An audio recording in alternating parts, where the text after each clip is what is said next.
Bary ýogy 3 ay mundan öň 2 çagasyny goýup, gazan jetmek üçin Türkiýanyň Istanbul şäherine gelen Türkmenistanyň watandaşy Mähri Ereşowa iýun aýynyň 7-sinde akşam saat 6-da Beglikdüzi ilçesiniň Pinartepe mikroraýonunda 4 gatly binanyň 2-nji gatyndaky kreyne bolýan öýünde bokurdagy we garny kesiligi halda ölü tapyldy. Mähri Ereşowanyň 5 ýyl bäri Türkiýede işläp ýören äri Mekan Ereşow bilen 34 ýaşly Türkmenistanyň ýurtdaşy bolan Aýnawat Rahmetowanyň öýünde galýardylar. Çaga bakyjysy bolup işleýän Aýnawat Rahmetowa akşam öýüne geleninde gapy açylmandyr we ol Mähri Ereşowanyň äri Mekana jaň edipdir.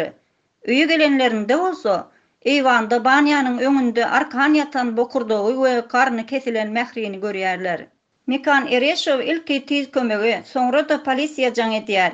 Tiz kömek lukmanlary barla geçiren soňlar Mähri Ereşowanyň ölendigini habar berýärler. Polisiýa işgärleri bu edilen jenaýatdan şüpheli hökmünde Mekan Ereşowy göz astyna aldylar. Mähriniň jesedini 2 aýal dogany we 1 erkek dogany Türkmenistana uğratmak üçin alypdyrlar.